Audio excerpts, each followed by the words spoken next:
see me through the season. Cover me with your hand and lead me in your righteousness, and I look to you, and I wait on you. I sing to you, Lord, a hymn of love for your faithfulness to me. I'm carried in everlasting arms. You never let me go. Through it all. Salam, Bapak Ibu, saudara dikasih oleh Tuhan. Mari kita siapkan hati kita dalam saat teduh untuk menghadap hadiratnya. Tuhan berada di bait sucinya.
Pertolongan kita dalam kebaktian pagi ini adalah dalam nama Tuhan yang menjadikan langit dan bumi, yang tetap setia untuk selama-lamanya dan tak pernah meninggalkan perbuatan tangannya.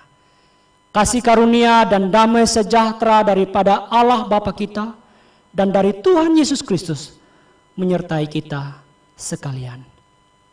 Amin.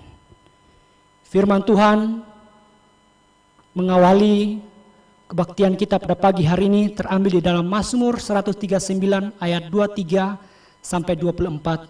Mari kita baca bersama-sama. Selidikilah aku, ya Allah, dan kenalah hatiku. Ujilah aku dan kenalah pikiran-pikiranku. Lihatlah apakah jalanku serong, dan tuntunlah aku di jalan yang kekal. Amin. Saudara, Tuhan baik. Kasih-Nya tak pernah berkesudahan, selalu baru, setiap pagi besar setianya. Mari kita nyanyikan saat kami berkumpul.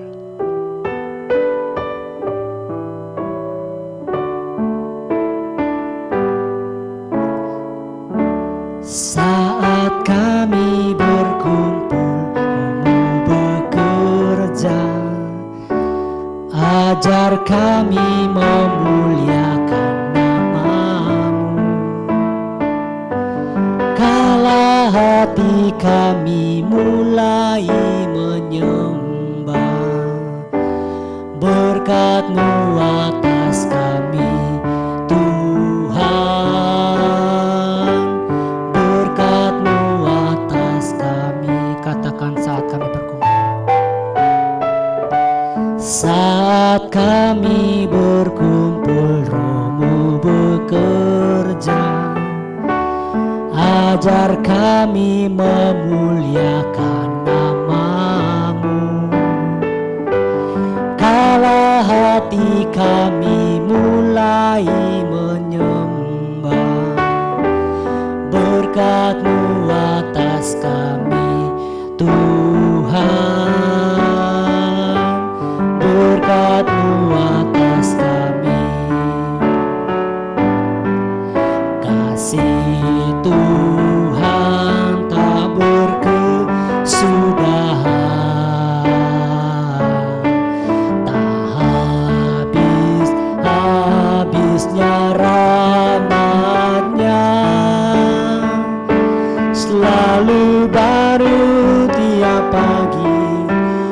baru tiap pagi, besar setiamu Tuhan, besar setiamu. Katakan saat kami berkumpul.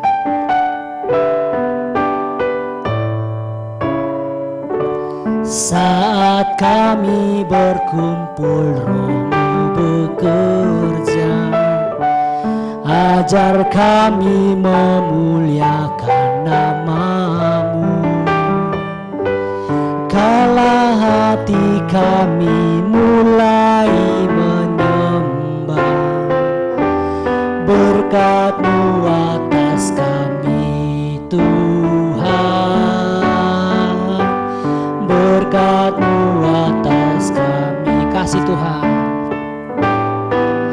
kasih Tuhan tak berkesudahan, habis-habisnya rahmat-Nya,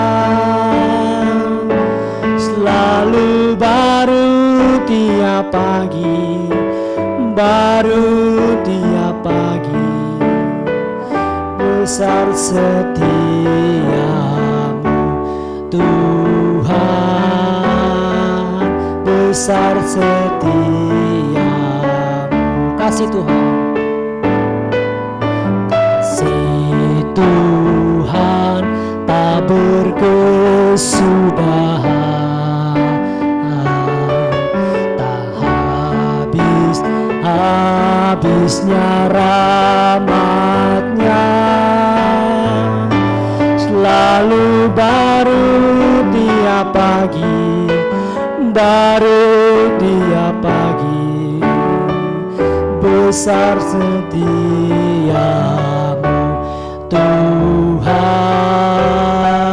besar setiamu. Selalu baru tiap pagi, selalu baru tiap pagi, baru tiap pagi, besar setiamu Tuhan, besar setiamu. Selalu baru tiap pagi, selalu baru tiap pagi, baru tiap pagi, besar setiamu Tuhan, besar setiamu.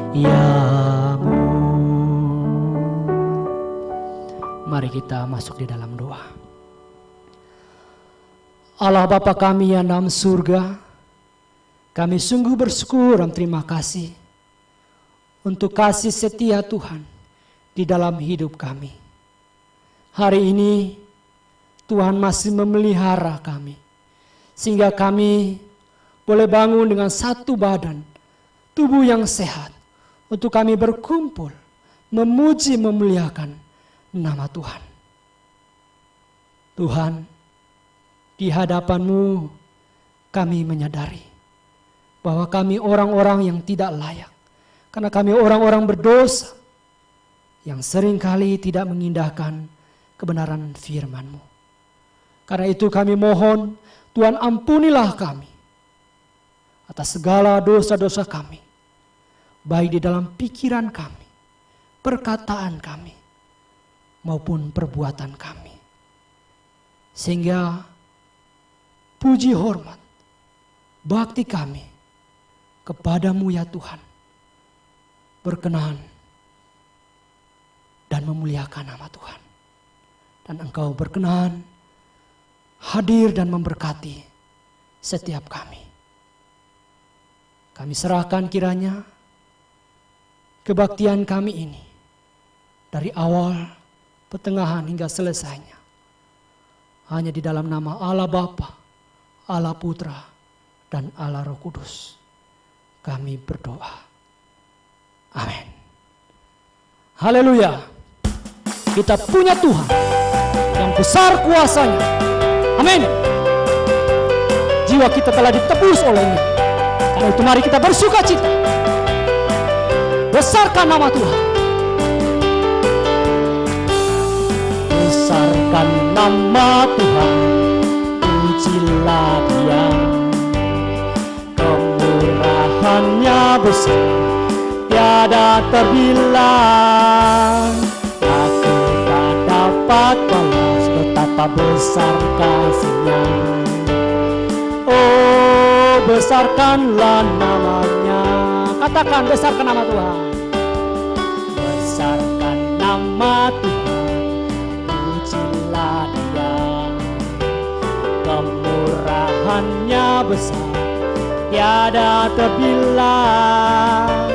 Aku tak dapat balas betapa besar kasih-Nya. Oh, besarkanlah namanya. Tuhan yang ajaib, Tuhan yang ajaib, Tuhan yang kuasa, Tuhan yang menolong hidupku. Haleluya.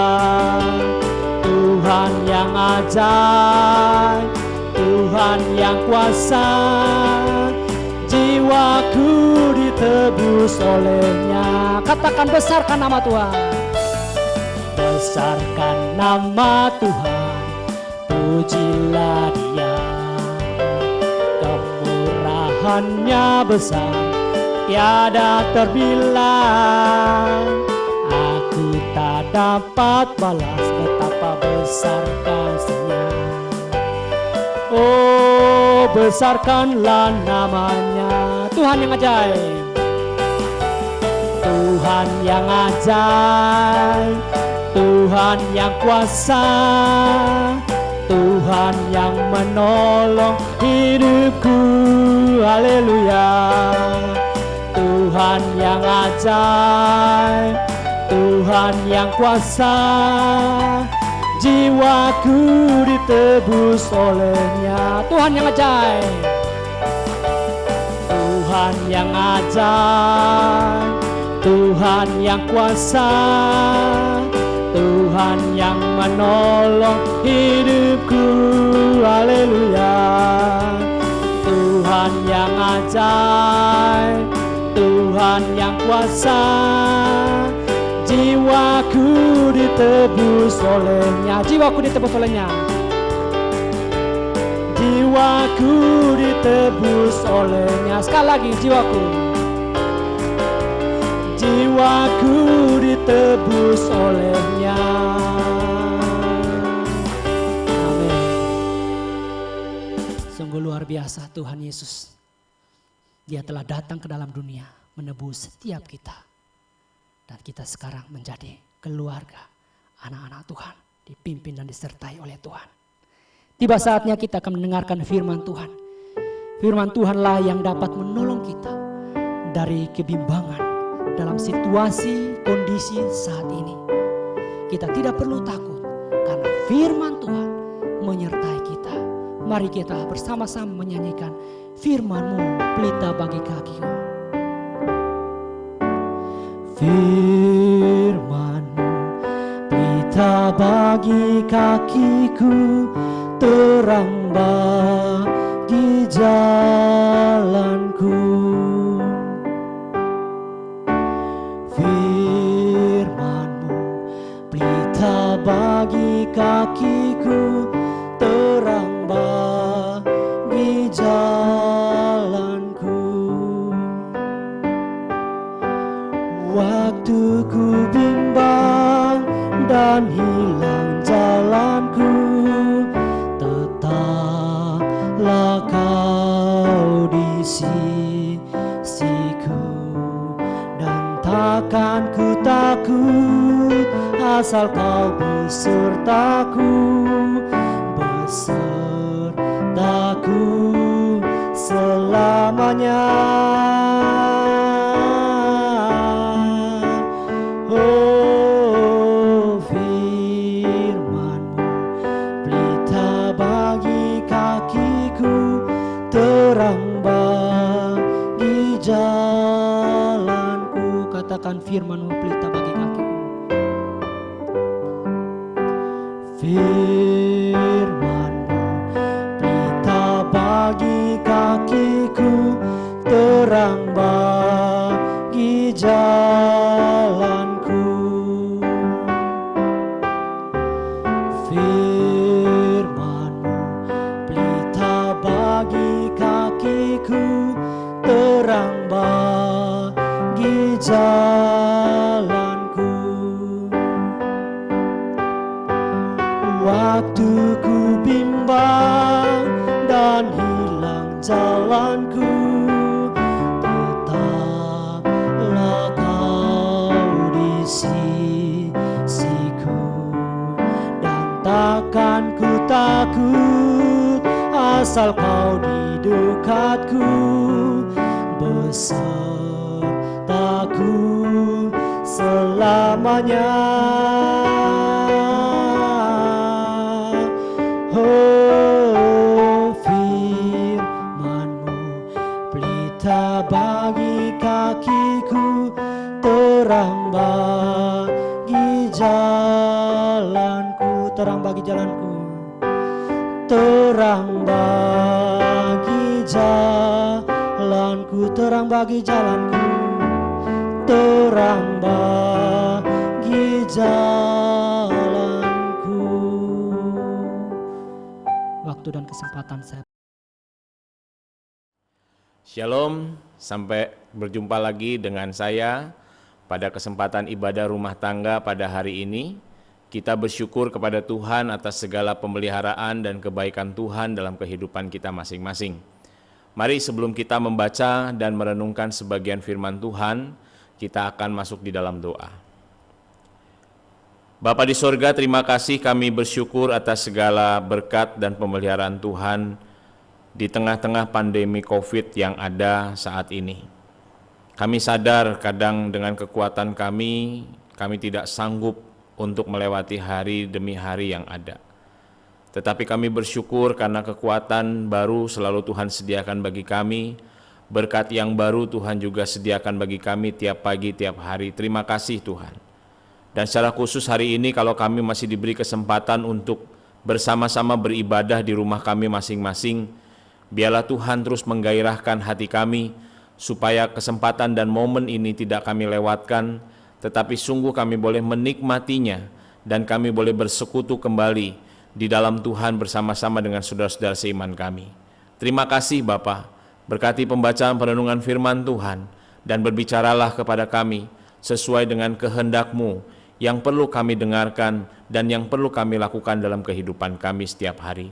Roh Kudus memimpin kami dan menuntun kami. Dalam nama Tuhan Yesus kami berdoa dan bersyukur. Amin. Saudara-saudara, pembacaan hari ini kita akan ambil dari Efesus pasal yang kelima. Efesus pasal yang kelima, ayat yang pertama sampai dengan ayat yang ke-14.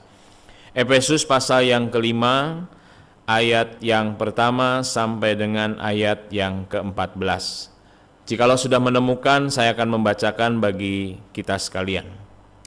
Sebab itu jadilah penurut-penurut Allah seperti anak-anak yang kekasih, dan hiduplah di dalam kasih sebagaimana Kristus Yesus juga telah mengasihi kamu, dan telah menyerahkan dirinya untuk kita sebagai persembahan dan korban yang harum bagi Allah.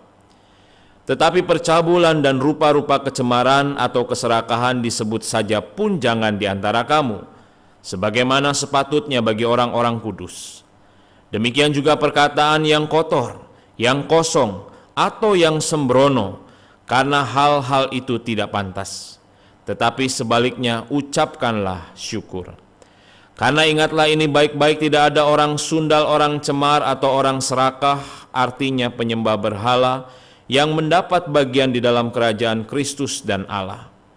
Janganlah kamu disesatkan orang dengan kata-kata yang hampa, karena hal-hal demikian mendatangkan murka Allah atas orang-orang durhaka. Sebab itu janganlah kamu berkawan dengan mereka. Memang kamu dahulu adalah kegelapan, tetapi sekarang kamu adalah terang di dalam Tuhan. Sebab itu hiduplah sebagai anak-anak terang. Karena terang hanya berbuahkan kebaikan dan keadilan dan kebenaran. Dan ujilah apa yang berkenan kepada Tuhan. Jangan turut mengambil bagian dalam perbuatan-perbuatan kegelapan yang tidak berbuahkan apa-apa, tetapi sebaliknya telanjangilah perbuatan-perbuatan itu. Sebab menyebut saja pun apa yang dibuat oleh mereka di tempat-tempat yang tersembunyi telah memalukan. Tetapi segala sesuatu yang sudah ditelanjangi oleh terang itu menjadi tampak. Sebab semua yang nampak adalah terang. Itulah sebabnya dikatakan, bangunlah, hai kamu yang tidur, dan bangkitlah di antara orang mati, dan Kristus akan bercahaya atas kamu. Berbahagialah setiap kita yang membaca, merenungkan, dan melakukan firman Tuhan di dalam kehidupan kita. Saudara-saudara, Museum Louvre di Paris mungkin merupakan satu-satunya museum seni yang cukup termasyhur di dunia. Saudara, kemasyhuran museum ini dikarenakan mereka memajang berbagai jenis lukisan asli dari buah karya maestro-maestro seni yang luar biasa. Misalnya Michelangelo, Leonardo da Vinci, dan masih banyak lagi. Sejak tahun 1793, Louvre telah mendorong para seniman yang bercita-cita tinggi untuk datang dan meniru lukisan-lukisan asli tersebut. Sebagian seniman modern kita yang termasyhur telah melakukan hal itu dan telah menjadi pelukis yang semakin baik dengan meniru karya dunia yang terbaik. Salah seorang di antara mereka yang melakukan hal itu bernama Amal Dekker. Saudara-saudara, dia adalah seorang pria berusia 63 tahun yang sepanjang hidupnya berusaha untuk belajar menduplikasi karya seni di Louvre selama 30 tahun. Sampai sekarang, Dekker tetap terkagum-kagum kepada para pelukis asli yang luar biasa dan menghasilkan karya yang luar biasa itu. Dan dia terus mau belajar dari mereka. Dia belajar bagaimana menjadi seorang maestro yang luar biasa dalam bidang seni lukis. Dan satu perkataan yang baik yang dia katakan adalah demikian. Jika Anda terlalu puas dengan diri sendiri, Anda tidak akan menjadi lebih baik. Jika Anda terlalu puas dengan diri sendiri, Anda tidak akan menjadi lebih baik.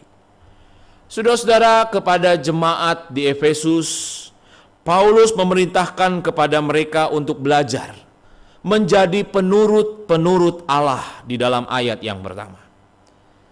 Bukan kali pertama Paulus mengatakan hal ini. Tetapi di kesempatan lain kepada jemaat Tesalonika, Paulus juga pernah memuji jemaat itu karena mereka telah menjadi orang-orang yang menjadi penurut Tuhan dan menjadi teladan bagi orang-orang lain. Saudara, menarik sekali istilah penurut dalam bahasa asli yang disebut dengan mimetai, mengandung pengertian menjadi serupa.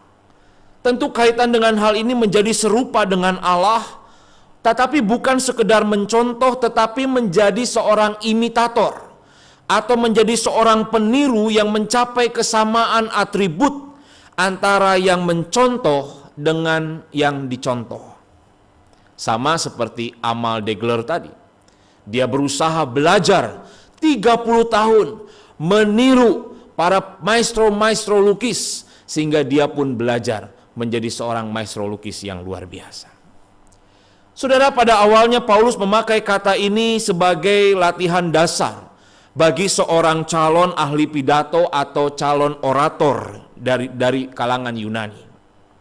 Para pelatih orator itu biasanya berpendapat bahwa belajar berpidato yang baik tergantung pada 3 hal yang penting.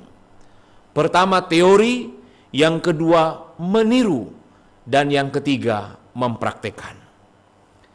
Dan bagian utama dari latihan mereka adalah mempelajari, meniru sikap para orator yang terdahulu. Jikalau orator-orator itu punya cara, punya ciri khas yang sangat baik dalam berorasi, maka mereka harus belajar menirunya, meneladaninya. Jadi saudara, dalam konteks ini Paulus seakan-akan berkata, kalau engkau berlatih untuk menjadi seorang orator, maka engkau berlatih untuk menjadi orator dengan cara meniru, meneladani teladan para orator ulung. Tetapi dalam hal berkaitan dengan status sebagai anak-anak Allah, sebagai orang-orang percaya, maka kamu harus meniru hidup menurut teladan Allah yang kita kenal dalam diri Yesus Kristus, yang telah memberikan teladan yang benar-benar sempurna dalam kehidupan kita. Sehingga saudara, perubahan yang terjadi dalam diri kita bukan perubahan dari luar, tetapi perubahan dari dalam. Bukan sekedar lahiriah, tetapi betul-betul perubahan dari dalam yang merubah esensi kita dan bukan hanya sekedar ekspresi kita. Saudara, hal ini harus terjadi dalam kehidupan setiap orang Kristen yang sejati. Karena kita adalah orang-orang yang sudah diadopsi menjadi anak-anak Allah. Sehingga kita harus hidup sebagaimana anak-anak Allah harus hidup di dalam dunia ini seperti yang dikehendaki Allah. Kalau kita memahami saudara pengertian adopsi dengan jelas, maka kita tidak akan melihat tuntutan untuk menjadi peniru Allah ini sebagai sebuah keterpaksaan. Tetapi kita melihatnya sebagai sebuah ungkapan syukur atas segala yang telah Dia lakukan dalam kehidupan kita. Apa maksudnya? Begini saudara, pemilihan Allah atau adopsi Allah kepada kita, menjadikan kita anak-anaknya, dilakukan tanpa andil kita sedikit pun, kebaikan, kesalehan, bahkan kelayakan dari diri kita. Adopsi ini dilakukan semua datang berasal dari kedaulatan dan otoritas tertingginya yang memilih kita sebelum dunia dijadikan, supaya kita menjadi umat kepunyaannya bahkan dalam segala ketidaklayakan kita. Itu yang dikatakan di dalam Efesus pasal 2 ayat 8 sampai dengan 9. Bukan karena usaha kita, bukan karena pekerjaan kita, tetapi karena kasih karunia Allah di dalam hidup kita. Saudara, tidak peduli seberapa besarnya seorang ayah di dunia ini mencintai anak-anaknya. Di dalam bagian ini kita tahu bahwa Bapa Surgawi mencintai kita, lebih mencintai kita menjadi anak-anaknya yang terkasih. Rasul Yohanes mengatakan di dalam 1 Yohanes pasal 3 ayat 1, lihatlah betapa besarnya kasih yang dikaruniakan Bapa kepada kita, sehingga kita disebut anak-anak Allah. Dan memang kita adalah anak-anak Allah. Karena itu dunia tidak mengenal kita, sebab dunia tidak mengenal Dia. Saudara, karena kita sudah menjadi anak-anak Allah yang kekasih, maka Allah menginginkan kita untuk belajar menjadi peniru-peniru Allah, meneladani Allah di dalam hidup kita hari demi hari, termasuk di hari-hari yang berat dan sulit seperti sekarang ini. Saudara, kita pun tetap harus berusaha, berjuang, belajar untuk menjadi peniru-peniru Allah. Sehingga dalam berbagai kesempatan yang ada, sesulit apapun kondisi dan situasi yang kita hadapi, kita tetap dapat belajar memuliakan Dia dalam seluruh kehidupan kita. Saudara-saudara, hari ini kita akan belajar dua hal saja. Apakah ciri dari seorang peniru Allah? Apa yang harus dilakukannya dan apa yang harus ada di dalamnya? Yang pertama, saudara, kita hidup di dalam kasih-Nya. Saudara, tuntutan hidup di dalam kasih sebagai peniru-peniru Allah jelas merupakan sesuatu yang menjadi ciri khas dari kekristenan. Saudara, dunia ini mengenal Kristen sebagai agama kasih, karena istilah inilah yang menjadi inti dari ajaran kekristenan. Namun saudara, kita seringkali salah paham dan salah mengerti dengan menganggap bahwa kita yang dapat mencintai, kita yang dapat mengasihi, padahal kita bukan sumber dari kasih itu. Kita cuman pemilik kasih yang diturunkan dari sumber kasih, yaitu Allah sendiri. Sehingga kalau kita melepas relasi kita dari sumbernya, yaitu Allah, maka kita akan mengalami kekacauan dan kita tidak akan mampu mengasihi seperti bagaimana yang Tuhan perintahkan kepada kita. Itu sebabnya saudara, ketika manusia jatuh dalam dosa, dunia menjadi kehilangan kasih yang sesungguhnya dan tidak mampu mempraktekkan kasih dengan benar. Cinta kasih yang disodorkan di tengah dunia ini bukan lagi cinta kasih yang sesungguhnya yang Tuhan inginkan. Di sini kita melihat Paulus sangat berhati-hati ketika ia mengatakan hiduplah di dalam kasih. Kalimatnya tidak berhenti sampai di situ saja, tetapi dilanjutkan sebagaimana Kristus mengasihi kamu. Sehingga dari kalimat ini kita bisa melihat bahwa kasih yang Tuhan ingin kita praktekkan adalah kasih yang sangat berpusat pada Kristus. Sehingga ketika kita mengasihi, hendaklah kasih itu seperti kasih Kristus terhadap kita. Kasih yang tulus, kasih yang rela berkorban segalanya bagi kita. Dan bukan hanya itu saja. Di dalam bagian ini juga kita dikatakan harus belajar hidup dalam kasih dengan meniru Kristus. Di mana Kristus dia mengasihi kita, memberikan dirinya sebagai persembahan dan korban yang harum bagi Allah. Menarik sekali berbicara tentang dua kata ini, saudara. Yang pertama konsep persembahan dan yang kedua korban yang harum. Persembahan di dalam perjanjian lama biasanya berkaitan dengan apa yang sudah kita terima dari Tuhan dan kemudian kita mengembalikannya kepada Tuhan. Biasanya saudara orang Yahudi, mereka belajar memberikan 100% dari hasil pertama mereka, baik panen mereka, penghasilan mereka, apapun juga kepada Tuhan. Sebagai bentuk syukur dan kesadaran bahwa memang segala sesuatu dari Tuhan, sumbernya dari Tuhan. Jadi mereka memberikan penghasilan pertama mereka pun yang terbaik kepada Tuhan 100%. Dan setelah itu berikutnya mereka memberikan 1/10 dari panen ataupun penghasilan mereka. Boleh dikatakan mereka memandang persembahan sebagai ungkapan syukur, sadar bahwa apa yang mereka punya bukan milik mereka, tetapi merupakan berkat yang Tuhan percayakan dan Tuhan rindu mereka mengembalikannya untuk kemuliaan Tuhan. Jadi saudara, konsep kita mencintai pun juga harus sama dengan persembahan. Yaitu bagaimana kita sudah menerima persembahan itu dari Tuhan, kasih itu dari Tuhan, dan kita mempersembahkannya kembali bagi kemuliaan Tuhan. Di situ saudara, kesadaran kita bahwa kita dapat mengasihi bukan karena kemampuan kita. Kita dapat mengasihi bukan karena kebisaan dan kekuatan kita, tetapi karena Tuhan sudah memberikan kasih itu terlebih dahulu kepada kita. Begitupun dengan kalimat korban yang harum bagi Allah.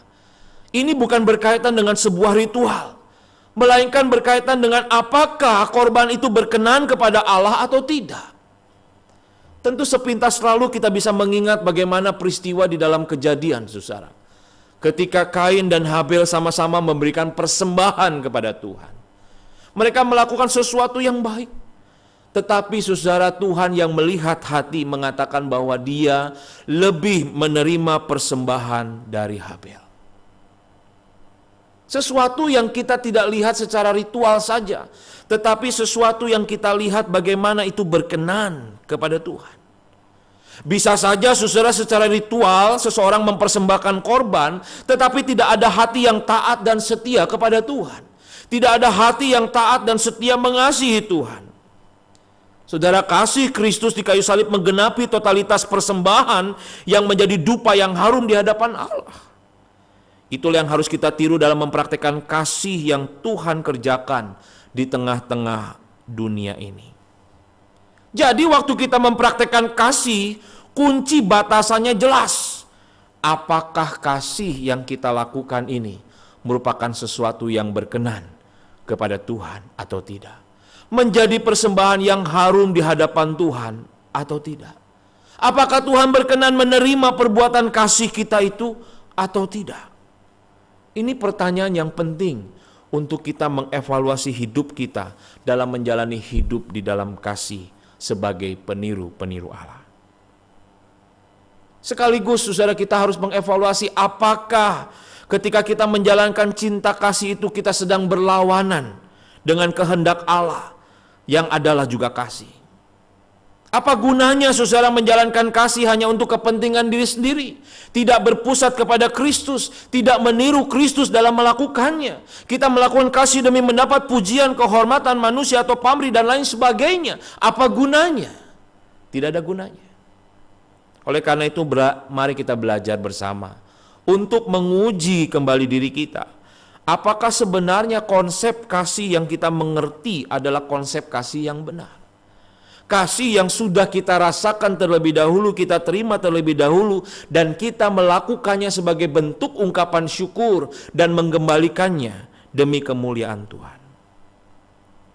Saudara-saudara, di dalam masa-masa sulit yang seperti ini, tampaknya agak sulit dan bahkan satu kemustahilan kita membagikan kasih.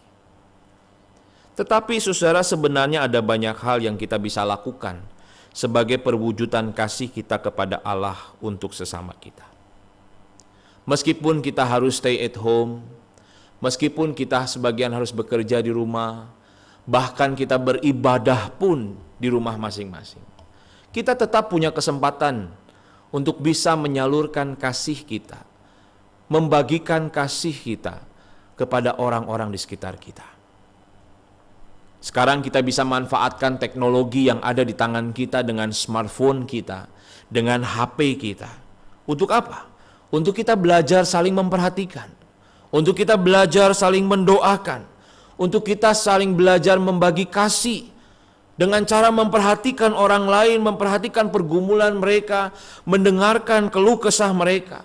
Kita bisa menelpon, kita bisa melakukan video call, dan lain sebagainya. Bahkan saudara, kita masih dimungkinkan untuk berbagi kasih secara real kepada orang-orang yang kurang beruntung di sekitar kita. Tidak perlu muluk-muluk mencari orang-orang yang jauh di sana. Mungkin orang-orang yang dekat di sekitar kita. Mereka yang adalah petugas satpam keamanan, mereka yang adalah petugas kebersihan, mereka yang masih harus tetap bertugas dan bekerja di tengah-tengah pandemi ini. Kita masih bisa berbagi kasih. Kita masih bisa memberikan sesuatu, perhatian, menunjukkan bahwa saya adalah orang yang telah dikasihi Kristus, dan saya pun ingin memberikan dan membagikan kasih Kristus itu kepada mereka. Adakah kita terpanggil? Mari coba kita belajar melihat jemaat-jemaat kita. Mungkin kita punya nomor kontaknya. Mari kita kontak mereka. Mari kita ngobrol bersama dengan mereka. Mari kita sama-sama saling mendoakan bersama dengan mereka. Yang kedua, saudara, ciri peniru Kristus adalah hidup dalam terangnya. Paulus mengatakan di dalam bagian-bagian sebelumnya bahwa masa lalu kita adalah sebuah kegelapan. Saudara, istilah kegelapan yang digunakan untuk menggambarkan kehidupan yang tidak tahu apa itu kehendak Tuhan dan hanya hidup bagi diri sendiri. Karena memang pusatnya adalah diri sendiri. Tetapi saudara, hidup kita berubah secara radikal ketika kita diselamatkan dalam anugerah Yesus Kristus, di mana Dia memberikan kita tujuan hidup yang baru, dan dikatakan kita harus menjadi terang di dalam Tuhan. Saya melihat ada dua hal penting yang Paulus katakan tentang terang di dalam Tuhan dalam bagian ini. Yang pertama, menjadi terang di dalam Tuhan artinya adalah kita harus belajar untuk memiliki kekudusan di dalam hidup ini. Ayat yang ketiga sampai dengan 5 sudah bisa perhatikan di sana. Mengapa saudara ini sesuatu yang penting? Karena Allah sudah memisahkan kita dan kita tidak lagi termasuk dalam kegelapan sekarang ini. Maka Paulus mengatakan tidaklah pantas bagi anak-anak Tuhan untuk menyukai dosa yang merupakan tanda hidup dalam kegelapan. Beberapa di antaranya disebutkan oleh Paulus dalam bagian ini. Percabulan, rupa-rupa kecemaran, keserakahan. Saudara, dalam konteks jemaat Efesus, di mana mereka hidup di dalam lingkungan masyarakat yang mayoritas menyembah patung Dewi Artemis. Yang mana di dalam ibadahnya, saudara, ritual-ritual itu dilakukan dengan menyediakan pelacur-pelacur bakti atau suci yang melakukan banyak kegiatan seksual sebagai bentuk ritual ibadah mereka. Dan bukan hanya secara ritual dan aksi, tetapi tentu lingkungan mereka menjadi lingkungan yang sangat kotor, penuh dengan perkataan kotor, perkataan yang kosong, sembrono yang tidak pantas diucapkan. Saudara bisa bayangkan, jika saudara hidup sebagai jemaat Efesus, di tengah-tengah kungkungan mayoritas yang hidup seperti itu, dan kita harus bertahan bahkan bersaksi di tengah-tengah keadaan demikian kotor dan menjijikkan, tentunya tidak mudah, bukan? Kadang mudah bagi kita mengikuti kebiasaan-kebiasaan yang terjadi dalam lingkungan. Kenapa? Karena biasanya tekanan-tekanan sosial yang diberikan sulit untuk kita tolak. Karenanya Paulus mengingatkan, saudara, bahwa posisi kita adalah terang di dalam Tuhan.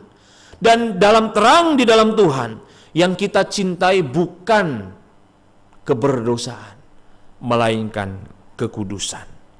Kita harus menjaga kekudusan, karena Allah kita kudus. Allah mencintai kekudusan, dan kita adalah umat yang dicintainya, adalah umat yang kudus. Dalam perjanjian lama ada satu contoh figuratif dari Daud melawan Goliat. Saudara, sebenarnya kita bisa menarik sebuah kebenaran di sini. Bukan soal mayoritas berkuasa, lalu kemudian minoritas menjadi dikucilkan dan hidup dalam ketakutan. Tetapi kita bisa menangkap satu kebenaran yang hakiki, bagaimana minoritas yang diwakili oleh Daud adalah orang yang mengenal Tuhan, hidup dalam kebenaran Tuhan, mengerti kehendak Tuhan, hidup benar di dalam Tuhan, di dalam terang kebenarannya. Dia akan mampu menghadapi tekanan dari mayoritas yang begitu kuat sekuat apapun. Sehingga kita tidak punya opsi untuk hidup tidak kudus. Satu-satunya pilihan kita adalah hidup kudus di hadapan Allah, meniru Allah kita yang kudus. Yang kedua, terang di dalam Tuhan bukan hanya tentang kekudusan, tetapi terang di dalam Tuhan juga berarti menghasilkan buah yang baik. Ayat yang ke-9, saudara. Singkatnya, hidup orang percaya akan menghasilkan satu kehidupan yang berkualitas, yaitu kebaikan, keadilan, dan kebenaran. Kualitas hidup anak-anak Tuhan seperti ini datangnya karena kita meniru Allah kita sebagai sumber kebaikan, sebagai sumber keadilan, sebagai sumber kebenaran dalam hidup kita. Sekali lagi, bukan dari kemampuan atau inisiatif diri kita sendiri. Saudara, ketiga aspek inilah yang menjadi kriteria yang harus dipancarkan oleh orang Kristen. Di sini tuntutan menjadi terang dunia begitu nyata di tengah-tengah dunia, bahwa Tuhan menuntut anaknya, kita sebagai anak-anaknya, secara aktif menjadi terang yang bersinar dan menyatakan kebaikan, menyatakan keadilan, menyatakan kebenaran Tuhan. Sehingga Paulus katakan, dengan hal-hal itu kita mampu menelanjangi semua kenajisan dunia dengan menyatakan hidup dalam kebaikan, kebenaran, dan keadilan Allah. Saudara, bagaimana kita bisa hidup memancarkan terang dalam kehidupan kita? Nasihat klasik yang diberikan berdasarkan Alkitab adalah tetap bangunlah relasi pribadi dengan Tuhan. Di dalam pembacaan perenungan firman, di dalam kehidupan doa-doamu, di dalam kehidupan ibadah kita, dan kesaksian kita di hadapan orang. Juga bangunlah hidup dalam persekutuan dengan orang-orang percaya. Meskipun saat ini kita masih belum bisa beribadah bersama-sama dalam gedung gereja, tetapi bukankah kita gereja-gereja yang ada di rumah, yang kemudian kita tetap terkoneksi satu tubuh di dalam tubuh Kristus? Kita pun bisa tetap mengimplementasikan hidup di dalam terang. Baik di dalam rumah tangga kita, sebagai suami, sebagai istri, sebagai orang tua, sebagai anak, kita belajar mempraktekkan hidup yang benar di dalam Tuhan. Berbuahkan kebajikan seperti yang Tuhan mau. Sebagai penutup, saudara, ada pepatah kuno yang mengatakan, like father, like son. Artinya bapa dan anak punya kesamaan, baik mungkin tampilan fisiknya, baik mungkin beberapa sifatnya, karakternya, kelakuannya. Sudah bisa lihat contoh di PowerPoint saya, bagaimana seorang anak yang gaya tidurnya sama seperti bapaknya. Dan kemudian ada seorang anak yang lain lagi yang gaya berjalannya persis seperti bapaknya. Saudara, yang membuatnya bisa menjadi sama adalah teladan. Anak mengikuti teladan yang dilakukan atau dikerjakan ayahnya. Nah saudara, Allah kita adalah Bapa kita. Dan kita adalah anak-anaknya yang kekasih. Tuhan menginginkan kita menjadi peniru-penirunya. Yaitu belajar di dalam kasih-Nya dan dalam terang-Nya. Allah tidak menginginkan kita hidup di dalam dosa lama yang bersemi kembali dalam kehidupan yang baru kita. Kita harus memutus dosa lama kita. Kita harus memutus hidup manusia lama kita. Dan kita menjalani hidup yang baru di dalam Tuhan. Hidup dalam kasih-Nya dan hidup dalam terang-Nya. Saudara, menjadi peniru bukan sesuatu yang dibuahkan secara otomatis, melainkan sesuatu perjuangan dan proses yang bukan dipaksakan terjadi dalam hidup kita. Tetapi harus secara sukarela kita mengerjakannya, karena itulah yang membuat hidup kita ada dan memuliakan Dia. Oleh karenanya, mari kita terus belajar menjadi peniru Allah dengan membangun kehidupan yang semakin dekat dan akrab dengan Tuhan. Masa-masa seperti sekarang ini, di tengah banyak kesulitan yang ada, tentu tantangan menjadi terang dan hidup di dalam kasih Tuhan tidaklah mudah. Tetapi percayalah bahwa sumbernya berasal daripada Tuhan. Maka Tuhanlah akan memampukan kita, Tuhanlah akan menolong kita untuk tetap hidup dalam kasih dan terang-Nya. Apapun kondisi kita, bagaimanapun situasi kita, asalkan kita belajar untuk hidup meniru Tuhan. Hidup belajar untuk taat dan setia kepada Tuhan dan firman-Nya. Kiranya Tuhan menolong kita sekalian. Dan dalam segala keterbatasan kelemahan kita, Tuhan boleh memakai hidup kita untuk memuliakan-Nya. Terpujilah Tuhan. Amin. Mari kita berdoa. Bapa di dalam surga, kami bersyukur karena pada siang ini kami sudah boleh mendengarkan firman Tuhan. Apa yang sudah kami dengar, biarlah itu menopang, menguatkan, meneguhkan hati kami, untuk kami tetap hidup di dalam Tuhan dan menjadi peniru-peniru Tuhan. Menjadikan Tuhan sebagai pusat hidup kami, menjadikan Tuhan sebagai teladan hidup kami, dan mengakui Engkau di dalam seluruh kehidupan kami, sehingga kami hidup di dalam kasih-Mu dan terang-Mu, dimanapun dan apapun situasi serta kondisi yang kami hadapi. Berkati jemaat-Mu Tuhan di tengah-tengah pandemi ini. Ada banyak persoalan pergumulan yang sering kali menggeser kami dan menarik kami untuk hidup dalam kemanusiaan lama kami. Tetapi biarlah ketika kami belajar kembali firman Tuhan, kami tahu bahwa kami harus hidup di dalam kemanusiaan yang baru bersama dengan Tuhan. Oleh karena itu dalam masa-masa ini biarlah menjadi masa-masa yang baik bagi kami untuk terus mendekatkan diri kepada Tuhan, menjalin relasi dengan Tuhan, mencari kehendak Tuhan, dan terus dikuatkan oleh kebenaran-kebenaran firman Tuhan. Terima kasih Bapa.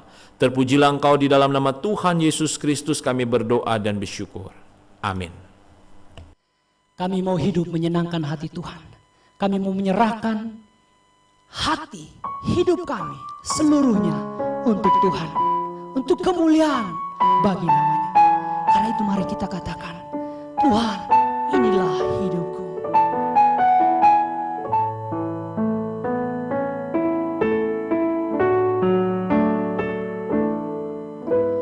Tuhan, inilah hidupku. Ku serahkan padamu segala cita-citaku, masa depanku menjadi milikmu. Jadikan kami terang di tengah kegelapan dunia, membawa bangsa-bangsa kepadamu. Tuhan, ini kerinduanku.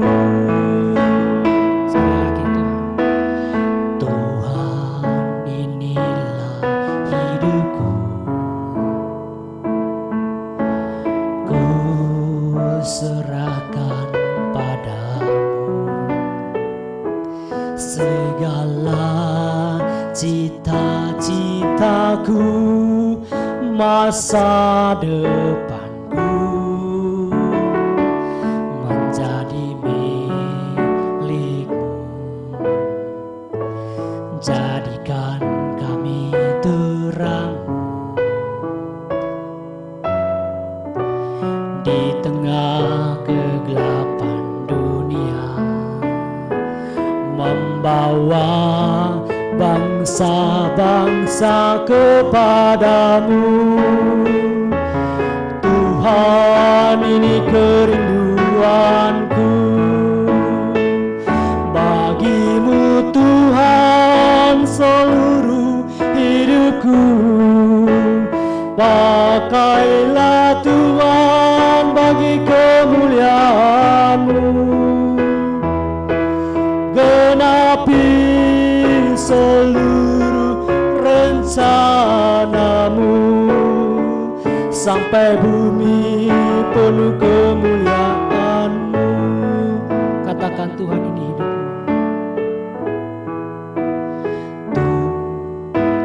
Tuhan, inilah hidupku,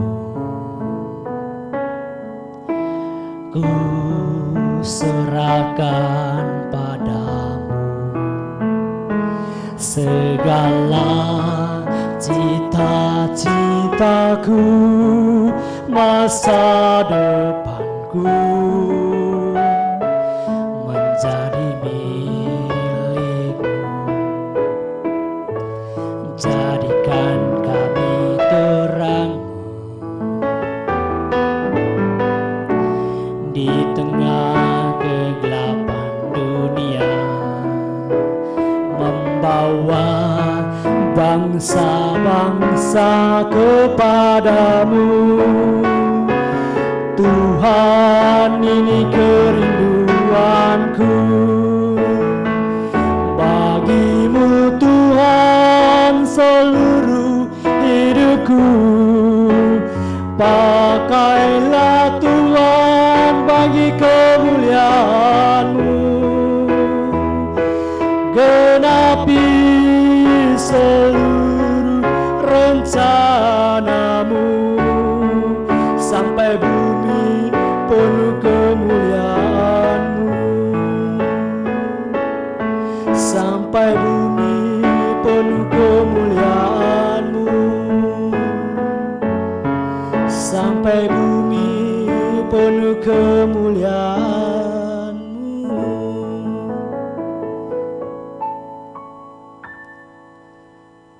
Bersama-sama dengan orang percaya di dalam segala zaman, dengan sikap berdiri, kita mau mengikrarkan iman kita kepada Tuhan. Pengakuan iman rasuli. Aku percaya kepada Allah, Bapa yang Maha Kuasa, Khalik langit dan bumi, dan kepada Yesus Kristus, anaknya yang tunggal Tuhan kita, yang dikandung dari Roh Kudus, lahir dari anak darah Maria, yang menderita sengsara di bawah pemerintahan Pontius Pilatus, disalibkan, mati dan dikuburkan, turun ke dalam kerajaan maut. Pada hari yang ketiga, bangkit pula dari antara orang mati, naik ke surga, duduk di sebelah kanan Allah, Bapa yang Maha Kuasa, dan akan datang dari sana untuk menghakimi orang yang hidup dan yang mati. Aku percaya kepada Roh Kudus, gereja yang kudus dan am, persekutuan orang kudus, pengampunan dosa, kebangkitan daging, dan hidup yang kekal. Amin. Mari kita masuk di dalam doa syafaat kita. Kita akan berdoa 3 hal. Yang pertama, kita berdoa untuk keluarga kita. Yang kedua, kita berdoa untuk pelayanan gerejanya. Dan yang ketiga, kita berdoa untuk bangsa dan negara Indonesia. Mari kita berdoa. Allah Bapa kami yang dalam surga, kami sungguh bersyukur dan terima kasih. Karena kami punya Allah yang setia. Allah yang telah datang ke dalam dunia untuk menebus jiwa kami dari dosa. Dan saat ini kami boleh menjadi keluarga kerajaan Allah. segenap keluarga kami hari ini boleh berkumpul bersama-sama untuk berbakti, memuji, memuliakan nama Tuhan. Karena Tuhan sudah menyatakan kasih setianya bagi kami. Pemeliharaan Tuhan nyata. Meskipun dalam situasi keadaan yang kami hadapi saat ini, tapi kami masih menikmati berkat Tuhan selalu baru setiap pagi. Kami bersyukur Tuhan untuk saudara-saudara kami yang boleh berulang tahun. Baik Ibu Elvi Aprianawati dan saudara Wendy Gunawan. Tuhan yang sudah menambahkan usia bagi mereka. Biarlah kasih dan penyertaan Tuhan selalu melingkupi mereka dan hidup mereka sungguh bersukacita. Hidup yang boleh memuliakan nama Tuhan. Kami menyerahkan untuk setiap jemaat Tuhan di dalam segala pekerjaan usaha yang Tuhan percayakan untuk dikerjakan. Tuhan tolong, biarlah kami tetap melihat, kami hanya tetap percaya kepada Tuhan yang adalah sumber berkat di dalam segala pekerjaan usaha kami yang kami lakukan dan kami kerjakan. Kami juga ya Tuhan teringat untuk saudara-saudara kami yang mengalami kelemahan tubuh jasmani. Baik Ibu Ana Suteja, Ibu Evelyn, Ibu Jaicu, Bapak Irawan, Ibu Susanti Dewi, Saudara Rizal, anak Bunda Talia, dan juga jemaat-jemaat yang lain yang sedang mengalami kelemahan tubuh jasmani. Tuhan kiranya melawat mereka. Tuhan tolonglah berkati mereka. Makan, minum, obat-obat yang mereka konsumsi, yang dioles. Tuhan boleh memberkati sehingga mereka boleh mendapatkan mujizat Tuhan. Mengalami pemulihan, kesembuhan daripada Tuhan. Sehingga mereka boleh kembali beraktivitas sebagaimana biasanya. Dan pada kesempatan ini juga ya Tuhan, kami umat Tuhan boleh membawa segala berkat-berkat kami yang kami dapat dari Tuhan untuk mempersembahkan kepada Tuhan, untuk memperlancar segala pekerjaan Tuhan di dalam gereja Tuhan. Tuhan tolong berkatilah setiap tangan-tangan yang sudah memberi. Tuhan boleh terus memberkati di dalam kehidupan pekerjaan hari-harinya. Kami juga berdoa ya Tuhan untuk pelayanan gereja Tuhan. Biarlah terus menjadi berkat bagi dunia, Indonesia dan keluarga. Bahkan dalam hati kami sebagai tanda kasih Tuhan. Tuhan yang mengatur segala sesuatu. Hingga gereja Tuhan boleh dipakai Tuhan dengan segala perangkatnya untuk menjadi berkat bagi banyak orang. Di tengah-tengah pandemi COVID-19 ini Tuhan, kami hanya berserah dan mengandalkan Tuhan Yesus saja. Tuhan boleh menolong melalukan wabah ini sehingga kami boleh hidup sebagaimana biasanya. Bisa berelasi satu dengan yang lain. Sebagai anak-anak Tuhan. Sebagai orang-orang yang diciptakan Tuhan. Boleh mengasihi, menyayangi di dalam Tuhan. Tak lupa kami berdoa untuk bangsa dan negara Indonesia. Tuhan berkatilah bangsa kami. Berikanlah hikmat kebijaksanaan-Mu daripadamu untuk Presiden dan Wakil Presiden dan semua jajarannya. Pemerintah dari pusat sampai ke daerah dapat bekerja sama dengan satu instruksi sehingga bangsa kami ini boleh melalui wabah ini. Kami juga berdoa ya Tuhan untuk para medis. Tuhan boleh memberikan kekuatan kesehatan bagi mereka. Tuhan pelihara keluarga mereka yang tetap setia mendampingi mereka. Obat-obatan yang diberikan untuk pasien yang terkena wabah virus corona ini Tuhan. Mereka boleh mengalami pemulihan daripada-Mu. Kami juga boleh menyerahkan untuk TNI, Polri boleh dapat mengendalikan keamanan di bangsa kami. Kami mohon Tuhan berkati bangsa kami. Tuhan pulihkan bangsa kami. Ampunilah dosa-dosa kesalahan bangsa kami. Berkatilah ya Tuhan, sehingga bangsa kami boleh keluar dari situasi sulit ini. Hanya di dalam nama Tuhan kami Yesus Kristus, kami alaskan doa ini. Haleluya. Amin. Pujian doksologi dan doa berkat akan disampaikan oleh hambanya penginjil Arif Yapminlo.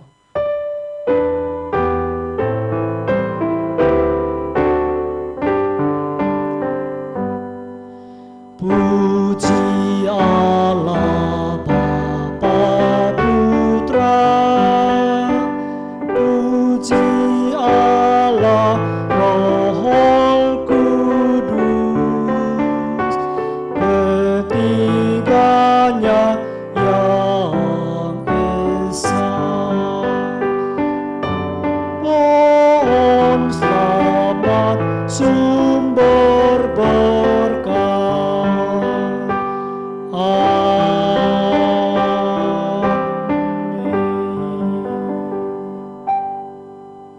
Dengan tetap bangkit berdiri, kita akan menerima berkat dari Tuhan. Tuhan memberkati engkau dan melindungi engkau. Tuhan menyinari engkau dengan wajah-Nya dan memberi engkau kasih karunia. Tuhan menghadapkan wajah-Nya kepadamu dan memberi engkau damai sejahtera. Mulai hari ini sampai Maranatha. Amin.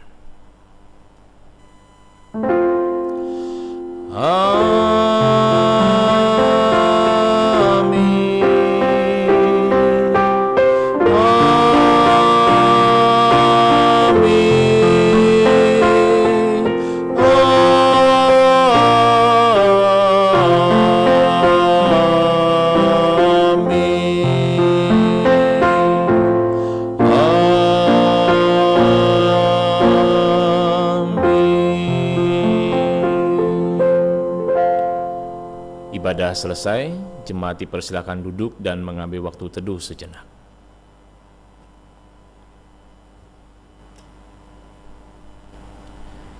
Saudara-saudara, saya mengucapkan selamat hari Minggu. Puji Tuhan untuk kesempatan-kesempatan yang masih Tuhan berikan kepada kita untuk beribadah di rumah kita masing-masing. Teruslah berdoa supaya kondisi dan keadaan di luaran sana supaya jauh lebih baik hari demi harinya. Tetap doakan pemerintah, doakan juga untuk kesehatan kita masing-masing supaya Tuhan menolong kita di dalam masa-masa yang sulit ini supaya kita bisa melewatinya. Selamat hari Minggu, Tuhan Yesus memberkati kita sekalian. Amin.